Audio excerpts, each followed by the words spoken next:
हरिओम। नमस्ते। आज की कक्षा के लिए भज गोविंदम के में सुनने के लिए आप सब सुधि वृंद को मेरा प्रणाम। अगले कक्षा में हम लोग आदि शंकराचार्य का भज गोविंदम, जो मोह के ऊपर मुद्गर जैसा है, जो लोगों भ्रमित हुए हैं संसार में, संसारिक सुख को ही सबसे बड़ा सुख मान बैठे हैं, और ये जो शरीर है इसको ही सबसे बड़ा सारा दिन चिर जीवन रहने वाला वस्तु समझते हैं, चिरस्थायी समझते हैं।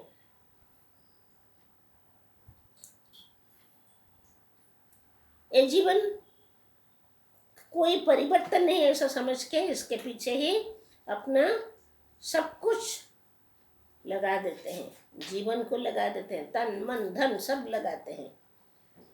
इसके ऊपर ऐसा सुंदर सुंदर श्लोक रचना करके लिखे हैं, जैसे ऐसा सांसारिक सुख, सांसारिक प्रपंच के पीछे दौड़ा हुआ आदमी के लिए एक ऐसा अमोघ रामबाण है। ये मोह में जो अंध हो जाते हैं। मोह किसको बोलते हैं जी? मोह का अर्थ होता है, दुनिया में प्रेम का नाम सबको ही प्रेम करते हैं, कोई किसी को प्यार के बिना, प्रेम के बिना कोई जीवन नहीं हो सकता है, बिना प्रेम से जीवन बचता नहीं। लेकिन प्रेम किसको बोलते हैं जी? प्रेम का परिभाषा क्या है बताइए?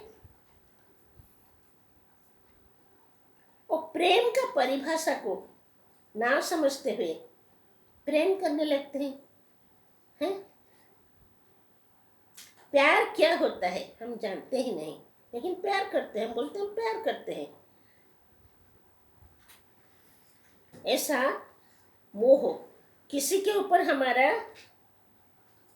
किसी वस्तु हो, किस व्यक्ति हो, किस स्थिति हो, इसके ऊपर जरूरत से ज्यादा अनुरक्त हो जाते हैं, इसका भावावेश में आ जाते हैं और मोह हो जाता है उसमें। चाहे पत्नी हो, चाहे पुत्र हो, चाहे घर हो, बार हो, वित्त हो, धन हो, पद पदवी, इसके ऊपर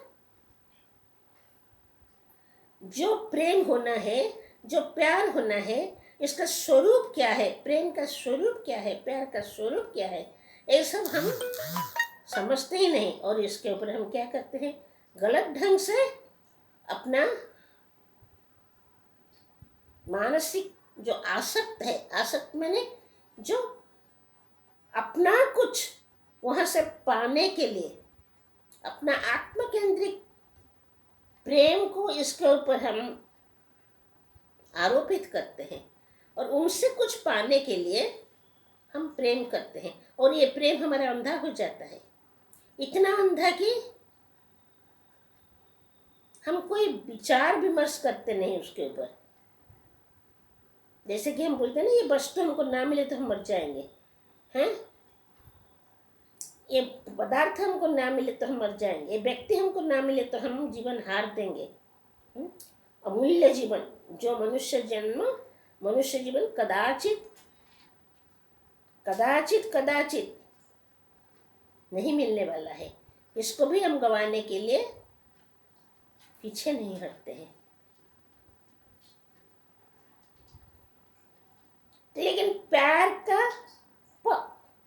ये अक्षर भी हम समझते नहीं, प्रेम का अक्षर भी हमारे समझ में नहीं, इसका क्या इसका मीनिंग है, क्या इसका अर्थ है, इसका क्या मोल है। प्यार ऐसा नहीं होता है जी, प्यार अंधा नहीं होता है। प्यार में लेने देने का give and take business, it is not business of give and take. हम लोग बाजार में जाते हैं ना, बाजार में जाकर क्या बोलते हैं, कुछ सौदा लेते हैं तो उसके लिए हम कुछ देते हैं, कुछ पैसा देते हैं, कुछ रुपए देते हैं।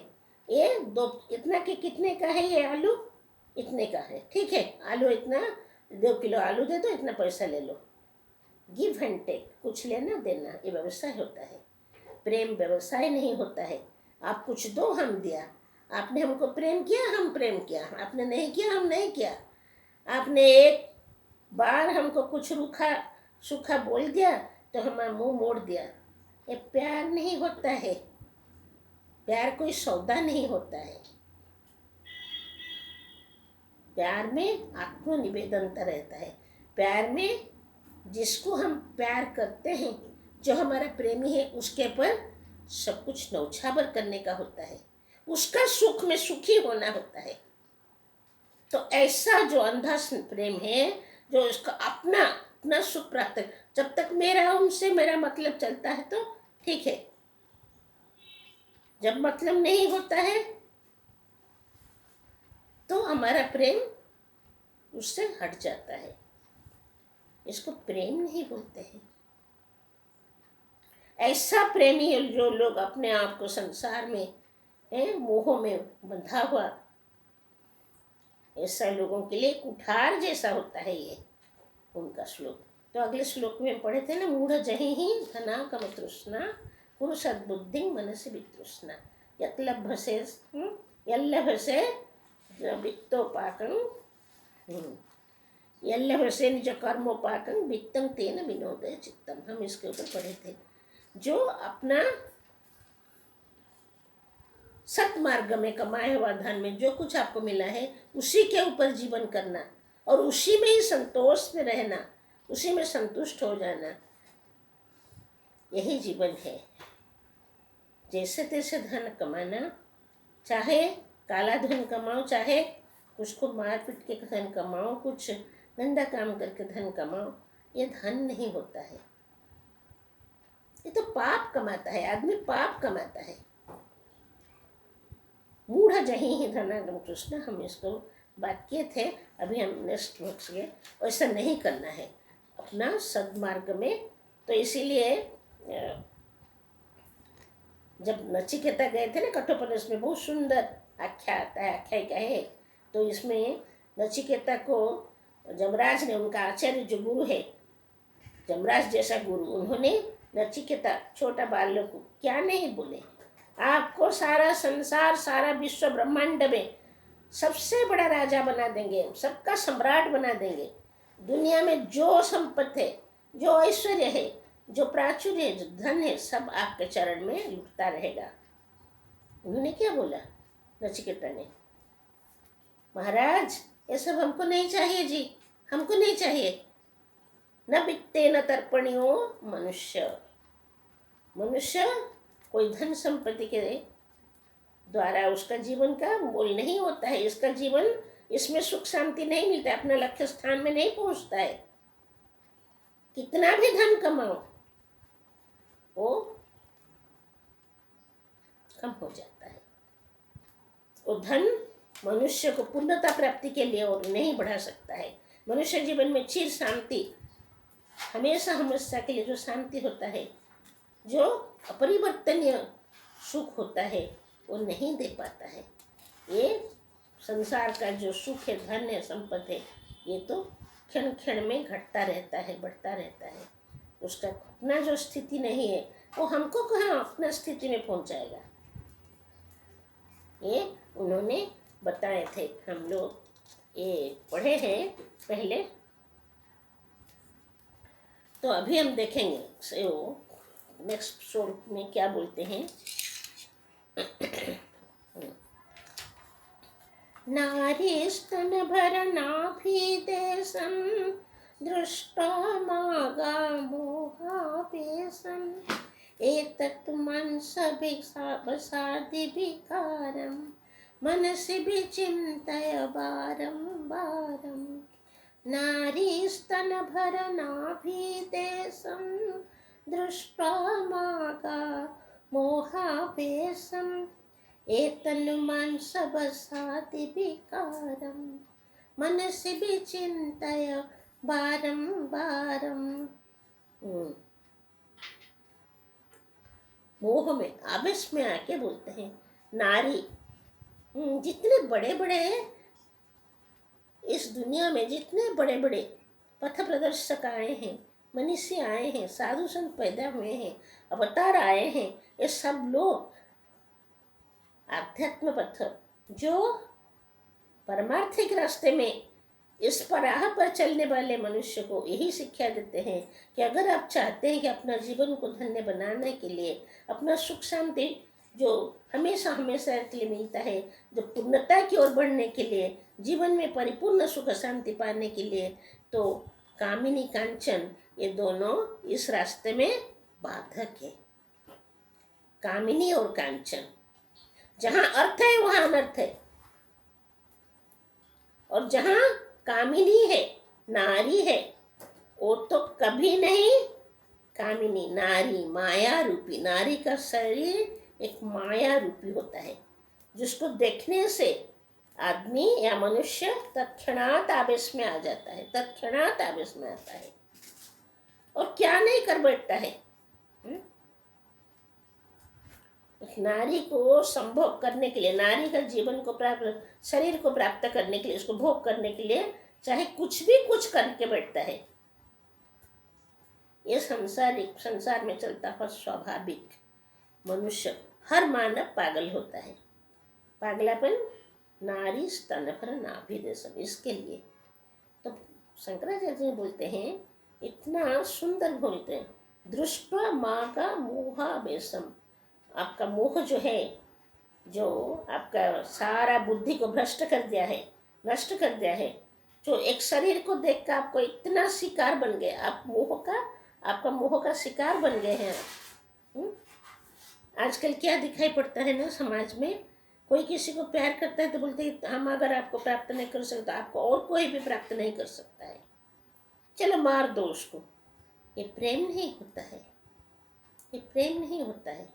प्रेम तो प्रेमी बोल, ये प्रेमी का हृदय ऐसा होता है, चाहे मुझे कितना कष्ट हो लेकिन उनको सुख मिले, उनको हमेशा सुख मिले, वो सुखी रहे, वो खुशी रहे। अपना प्रेमी को खुशी देखने से ही उनका जीवन का हर प्रेम सिद्ध हो गया, वो ऐसा समझता है। जो अपना प्रेम नहीं, हमको नहीं मिला तो किसके नहीं मिला, मैंने वो उसको प्यार नहीं कर रहा था, प्रेम नहीं कर रहा था, उसने अपना स्वार्थ के लिए, उनसे उस शरीर संभोग के लिए उसको प्रेम करा था, जिसका वो देखा कि वो कोई संभावना है ही नहीं, तो उसको मारने के लिए भी, जिस शरीर को अच्छा प्रेम करता था, बोलता था, वो उसको मारने के लिए भी वो तैयार बैठ गया। लेकिन प्रेम था, ये प्रेम नहीं था, ये तो पाषंडता है, तो बर्बरता है। उसका एक प्रेम का एक ढक्कन को पहन के हुए, एक खोल को इसको पहनते हुए वो गुजरता था अपना स्वार्थ को साधन करने के लिए। तो इसीलिए बोलते हैं, किस नारी को, शरीर को देख के आप इतना मोह का वश में हो जाते हो, इतना शिकारभूत हो जाते हो। आप जैसे कोई मरा हुआ शिकारी का आप पड़े गए हैं, आप एक रास्ते में पड़ा हुआ कोई जीव हिरण के पीछे बैग लौटता है ना, उसको मार गिराता है, तो मरा हुआ प्राणी पड़ा हुआ है, ऐसा आप पड़े हुए हैं उसको देख के। दृष्टवा माने उसको देख के, ऐसा नारी को, शरीर को देख के, दृष्टवा माँ का मोहावेशम एतत् मानस वसादि विकारम। एक बार सोच के देखो, एक बार सोच के, बहुत सुंदर एक कहानी है, एक सच्चा कहानी। कोई एक माँ थी, कोई एक तेजस्विनी साध्वी थी, जिसने भगवान के कथा के ऊपर कथा करती थी, और उसके कथा में बहुत सारे लोग आते थे सुनने के लिए। तो उस कथा के बाद हर रोज़ जब कथा अंत हो जाता था, पूछती थी कि अरे आप सबको कुछ पूछने का है, कोई सवाल है तो पूछ लो, नहीं तो कोई कुछ बोलना चाहते तो बोल दो। तो एक दिन क्या हुआ, एक आदमी ने उठा सभा में, उनने बोला हम आपको कुछ बोलना चाहते हैं, कुछ पूछना चाहते हैं। तो बोले ठीक है पूछो क्या है। तो बोले कि माँ हम जो कुछ आपको बोलेंगे आप हमको दे सकते हैं ना, अगर देने का लायक हो तो हम दे देंगे। तो उन्होंने बोला, बड़ी सभा में बोला कि आपका प्रवचन इतना सुंदर है, और आप भी ऐसा, देखने में भी आप इतना साध्वी है, इतना सुंदर लगते, इतना पवित्र लगती है कि हम आपसे शादी करना चाहते हैं, आपको शादी करना, आपके साथ शादी के बंधन में आना चाहते हैं। तो सारा बैठा हुआ जो श्रोता लोग बैठे थे वो सब तो स्तब्ध हो गए, किंकर तभी हो गए। अरे ये कैसा सवाल है, सभा में जो इतना बात सुन, इतना इतना सुंदर कथा सुना रहे, उससे सुनने के लिए दुनिया से, जगत से, संसार से वैराग्य आने वाला था, मोह नष्ट होने वाला था, और बोलने वाले के ऊपर ही उसका इतना मोह प्राप्त हो गया, इतना हो गया कि वो बोलती है कि हम आपसे शादी करना चाहते हैं। कथा से वो इतना ही लिया है क्या, उसका सार वस्तु है होगा। सब लोग चुपचाप थे, माँ क्या बोल रही है देखें, माता जी क्या बोलते। तो जब से बोला कि उन्होंने कहा अच्छा बहुत ठीक है, अगर आपको शादी करना चाहते हैं तो हम जैसा कहे आप ऐसा शादी कर सकते हैं ना, हाँ करेंगे। तो खुश हो गया मनी मन, उसका छाती फूल गया। बोला कि क्या करिए ना, और कब करेंगे शादी ना, हम परसों करेंगे शादी। और ये जितना लोग बैठे हैं, शादी में बहुत लोग आते हैं ना, बहुत बड़ा फेस्टिवल मना जाता है, सब लोग आते हैं, खाना पीना सब कुछ बहुत कुछ होता है। अच्छा ठीक है, मैं तो अकेले रहती हूँ, साध्वी हूँ मैं कहाँ से सब कर पाऊँगी, लेकिन ये सब उपस्थित रहेंगे तो कोई बात नहीं, हाँ सवेरे आप आ जाना। तो वो ठीक है बोला। और सब लोग ने ताज्जुब हो गए, क्या बात है, माता जी इतना बात करती है और अभी शादी के लिए भी तैयार हो गई इसका बात सुन के। लेकिन वो लोग धीरज के साथ सुन बैठ गए। अच्छा देखेंगे परसों आए तो क्या होता है, परसों आने दो। परसों आ गया, वो आदमी भी आ गया, ठीक वो पक्का दूल्हा बन के बहुत सज धज के आ गया। दूल्हा बन के हमारे शादी करेंगे, फिर किसको करेंगे, एक बैरागिनी, नितस्पृह, जिनका संसार से स्पृहा चला गया है, जिसका संसार के ऊपर कोई स्पृहा है ही नहीं, जो संसार से विमुख बैठी है, जो संसार से मुंह मोड़ दिया है, उसको संसार बंधन में बांधने के लिए आदमी आता है कि शादी करेंगे हम। आ गया, ठीक सवेरे 6:30 बजे आके पहुंच गया। और तो दूल्हा के बेस में है, बहुत सज के आया है, फूल का श्रृंगार है, सिर पर मुकुट है, हाँ आके आ गया, घोड़े पे चढ़ के आ गया। साथ में अपना जो बारात भी आते हैं उनको भी लेके आ गया। माता जी चुपचाप बैठी थी, और एक सफ़ेद कपड़ा में जैसे वो रोज़ पहनती थी ऐसा बैठी है, ना इसमें श्रृंगार है, ना गहना है, ना कुछ है, वैसे बैठी है। तो एक आके पहुंच गया, वो देख के स्तब्ध, अरे कुछ तो शादी सुनने के लिए कुछ तो तैयार होना चाहिए, कुछ भी नहीं। और सारे लोग आके उपस्थित थे कि उनको तो बहुत कौतूहल था, क्या होता है यहाँ, देखेंगे हम कैसा शादी होता है। ठीक 6:30 बजे से पहले ही लोग आके वहाँ एकजुट हो गए। और माता जी जब वो आदमी आ गया, बताइए माता जी अब शादी का समय तो हो गया है, अब 6:30 बजे बोले थे ना, हम तो तैयार बैठा है। फिर ठीक है तो शादी, लेकिन हम बोला था ना हम शादी जैसे कहेंगे ऐसा हुआ। हाँ तो अंदर के लेकर चला, बोला कि कैसा है बताओ, अभी शादी कैसा करेंगे। 2 माला लेने के लिए बोला था माता जी ने, 2 माला लेके आ गए लोग। को ये जयमाला होता है ना, पहनाते हैं एक दूसरे को, दूल्हा दुल्हन आ गया। तो उन्होंने बोला कि आपको तो पहले दुल्हन के गले में देना पड़ेगा, लेकिन मैं जो हूँ, मैं तो कुछ, मेरे गले में माला डालना और मेरे स्वरूप में गले में माला डालना एक ही बात है। तो आप अंदर आइए। और सब लोग पीछे गए, जाके माता जी ने अपना बाथरूम का डोर खोल दिया, कोमड़ को खोल दिया, और वहाँ तो इतना गंदगी भरा हुआ था, और बोला कि इसमें आप जयमाला डाल दो। कुछ ताज्जुब हो गया, एक ही बात है, ये सब गंदगी, इतना मल है उसमें, हम ना, यही मेरा स्वरूप है, ये शरीर जो है मल मूत्र में भरा हुआ है। ऊपर से चमट, ये चमड़ी जो रखा हुआ है इसको ढक के रखा है, अंदर इस चमड़ी को खोल के चीर के इसको फाड़ के देखो तो इस शरीर को ऊपर जितना भी सुंदर दिखे, सुंदरता कुछ है ही नहीं। तो आप आए थे ना शादी करने के लिए, मैं बोला था मैं जैसे वो वैसे ही शादी करना, अब जयमाला डालो इसके ऊपर। तब लोगों ने, माता जी तो पक्का जवाब दिया।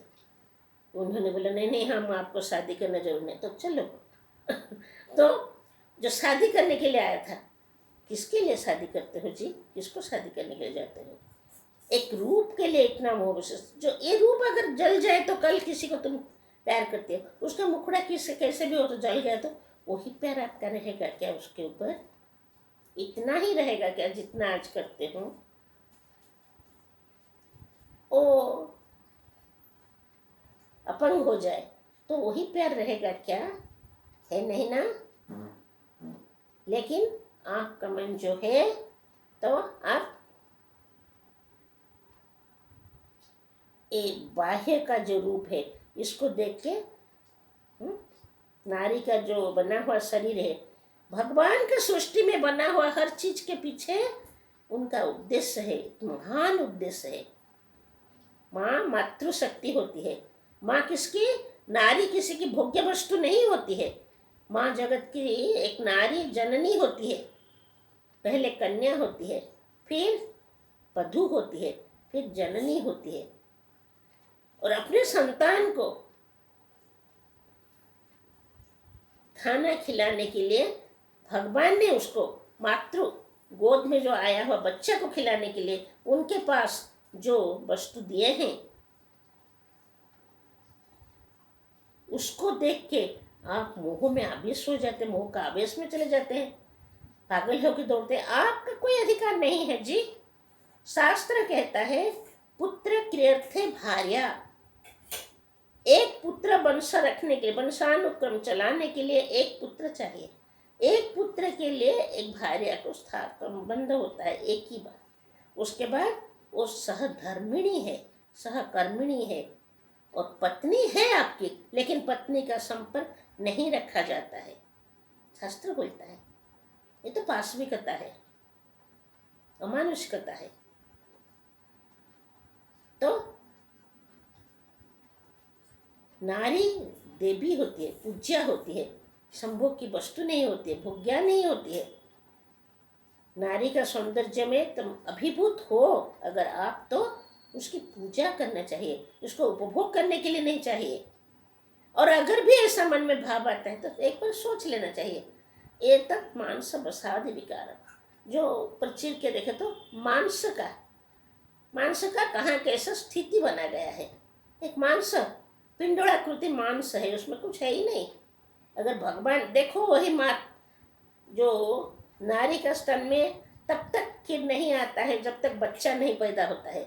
इसका माने यहाँ पर हक है किसका? बच्चा का ही है, दूसरे किसी का नहीं है। तो उसको देख के मोहावेश में आते हो, दृष्ट और वो महावेश का वो शिकार बन जाते हो आप। एक बार विचार करो, एतत् मांस बसादि विकार, बस मीन्स चर्बी, फैट्स, मांस और चर्बी का विकार है, विभिन्न प्रकार के आकृति में इसको बना गया है। जब कहाँ पर देखेंगे ना पूजा होता है, तो पूजा में क्या करते हैं ना, वो देवी पूजा आता है, देवी का मूर्ति बनाते हैं, प्रतिमा बनाते हैं बहुत सुंदर। तो बन जाने के बाद तो आप जाके देखते हैं बहुत सुंदर मूर्ति बनाई, ऐसा आँखें, ऐसा है, ऐसा कपड़ा पहने, माँ षडभुजा है, अष्टभुजा है, महिष्मर्दिनी है। लेकिन जब पहले बनाते हैं ना, तो उस समय जाके देखो वो सब वो है ना, क्या बोलते हैं इसको, जो धान का पत्ता होता है उसको लाके, उसको तो पाल बोलते हैं, या उसको जो नड़ा नड़ा बोलते हैं, उसको साथ उसको ऐसा ऐसा बांध के उसके ऊपर मिट्टी लगा के ऐसा करके इसको पहले हाथ जैसा बनाते हैं पाँव। उस समय देखे तो आपने, अरे ये क्या मूर्ति है, लेकिन उसके ऊपर फिर मिट्टी थोड़ा देते हैं, मिट्टी के देके फिर उसके ऊपर कलर करते हैं, तो अंदर देखा तो कुछ है ही नहीं सुंदरता। सुंदरता तो ऊपर एक दिया हुआ, एक कोटिंग दिया हुआ रखा है। जूस अंदर में मलमूत्र भरा है, रक्त शोणित वर्ण भरा हुआ है, जहाँ पर सुंदरता का कुछ है ही नहीं। उस सुंदरता में भरा उसको देख के तुम पागल बन जाते हो, और वो पागलापन का शिकार हो जाते हो तुम। मनुष्य भी चिंता है बारंबार इसके बारे में बार बार सोचते रहो, थोड़ा चिंतन तो करो, अंतर हृदय में सोचो कि किसके पीछे हम पागल है। इसमें सौंदर्य क्या है? इस सौंदर्य में हम इतना पागल हूँ, और सारा सृष्टि को बनाने वाला, जिन्होंने इसको बनाए हैं, जिन्होंने सारा सौंदर्य में, सृष्टि में इतना सौंदर्य भरे रखे हैं, इनका सौंदर्य के बारे में एक बार तो सोचा भी नहीं हम। इतने फूल खिले हैं, एक दूसरे से अलग है, रूप में अलग है, वर्ण में, उसका गुण में भी अलग है, इसका सुगंधी सुरभि भी अलग है, देखने में अलग है, उसका डिजाइन भी अलग है। अरे कहाँ से इतना मॉडल आ गया? जो पेंटिंग बनाते हैं आप सीन का, और स्तब्ध रह जाए, इतना सुंदर पेंटिंग कोई बना सकता है। और ये सारा सृष्टि को बनाने वाला इतना सुंदर, जहाँ पर छोटे छोटे पहाड़ है, पर्वत है, उसके ऊपर फिर पेड़ है, उसके ऊपर पक्षियाँ जाते घूमते रहते हैं। इतना सुंदर, कितना पक्षी में कितना अलग अलग सुर भर दिए हैं। कोई लकू करता है और कोई तिल करता है। ये किसने भरा? हर पुष्प में अलग अलग सुगंधि किसने भरा? किसमें नदी में, किसी ने नदी में ऐसा कुल कुल कुल शब्द कैसा, वो तान किसने भरा? बिना की झंकार में कोई झंकृत हुआ नाद किसने भरा? और जिसने ये सब सौंदर्य को रचा हुआ है, इनका सौंदर्य के पीछे अगर एक क्षण भी सोचोगे, बार बार तो सोचना दूर की बात है, आपका पागलापन इतना गहरा हो जाएगा कि आप स्वयं वहाँ खड़े होकर नृत्य करने लग जाएंगे। तो इसके सोच, और आपका जीवन भी कृतकृत्य हो जाएगा, परिपूर्णता की ओर आप बढ़ेंगे। यही है जीवन के लक्ष्य, कि सारा सौंदर्य को, जिसमें हर वस्तु को बना के उसके अंदर भी भरे हैं और बाहर भी है। ये जिन्होंने उनका अंदर का सत्ता स्फूर्ति रूप में भरे हुए हैं, और बाहर भी इसका सौंदर्य रूप में, इसका घ्राण के शक्ति, जो घ्राण शक्ति में आने वाला सुरभि के रूप में, सुगंधित के रूप में, एसेंस के रूप में भरे हुए।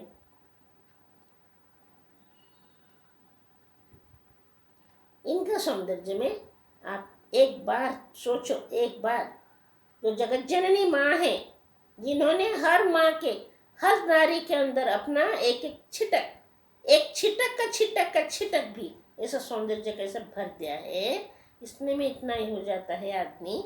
तो उनका एक बार तो सोचो, क्या सौंदर्य है, त्रिपुर सुंदरी, जिनका सौंदर्य का कल्पना करना जो अब अचिंतनीय है, अवर्णनीय है, अकल्पनीय है, अतुलनीय है, उनका सौंदर्य के बारे में आप सोच भी सकते हैं क्या? लेकिन इसके पास टाइम भी है क्या? दौड़ते हैं नारी के पीछे। इनका ही स्वरूप समझ के दूर से प्रणाम करो। अपना पत्नी को छोड़ के किसी नारी के ऊपर कोई मन में गलत चिंता लाना ही महापाप है, कि वो तो स्वयं देवी है, माँ है, माँ की स्वरूप है। दूर से प्रणाम करो, यही आपके लिए अच्छा है, यही आपके लिए अच्छा है, यही धर्म है। मनुष्य विचिंत बारंबार, इसको देख के आप पागलपन होते हैं। और ये नारी ही भगवान के पथ में, परमार्थ के पथ में, जो साधना के पथ अग्रसर होते हैं, उनके लिए ये चिंतन, नारी का चिंतन, ये भावना एकदम भयंकर रूप ले लेता है, और इतना बाधक बन जाता है कि साधना पथ में अग्रसर होते हुए साधक कितने आगे बढ़ा हुआ आदमी भी नीचे गिर जाता है, इसका पतन हो जाता है। सो ये पतनाभिमुखी जो नारी शरीर है, इससे दूर रहना। अगर आपका मन के ऊपर आपका कोई संयम का कोई कंट्रोल नहीं है, तो अपना मन आपका बस में नहीं है, तो अपने आप को दूर रखना यही है। ओ शंकराचार्य का हमारे लिए ये उपदेश है। और आज के लिए इतना ही है। अगले कक्षा में फिर हम देखेंगे और एक श्लोक। धन्यवाद। हरि ओम।